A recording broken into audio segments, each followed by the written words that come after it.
I 3D printed, processed, and painted this 3-foot long Venator class Republic attack cruiser all in my dorm room. Here's how I did it.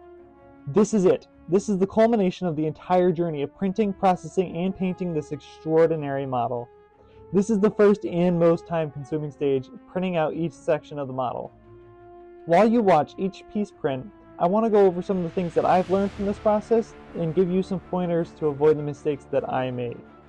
For starters, one of the biggest things that I didn't really give much thought before I embarked on this somewhat unexpected journey, no, not that unexpected journey, get that out of here. As I was saying, I didn't really stop to think about how much time it was going to take to print out the entirety of this model. While some of the smaller pieces only took about 5 hours to print, a large majority of them took well over 12 hours. That meant I had to either leave my printer running overnight, which really wasn't an option as it's louder than a Boeing 747, and I happen to enjoy sleep, or I would have to pause the prints before going to bed if I didn't start them first thing in the morning. However, pausing the prints overnight sometimes proved to be problematic, as my printer seemingly hates me and malfunctions every time I try to pause and then resume print. Another issue I didn't think I was going to have was with my print adhesion to the bed. I don't like to use adhesive ink on my glass print bed. However, the bed leveling capabilities of the Ender 3 are notoriously bad, and I can never seem to get a perfectly level print surface. Alas, I still refuse to use any glue or painter's tape on the glass bed for some dumb reason, which left me with a bunch of print warping. While this isn't a major problem, it did mean that the pieces didn't always fit together perfectly, and I had to do a lot of gap filling later on while processing the model. Another thing you need to consider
had a hard time finding the right mix of black and white to use, and my first few applications were rather spotty.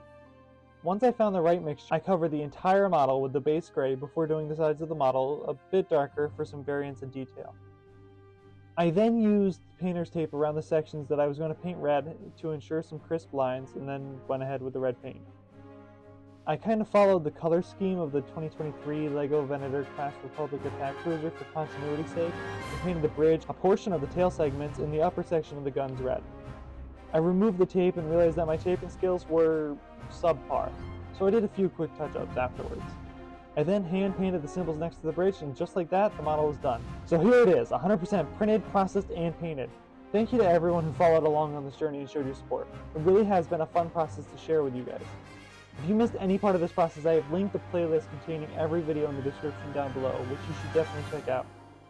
In the description, you can also find the link to this specific model that I used on Thingiverse. Make sure to like and subscribe to see more content like this. Thanks for watching, and until next time, happy printing!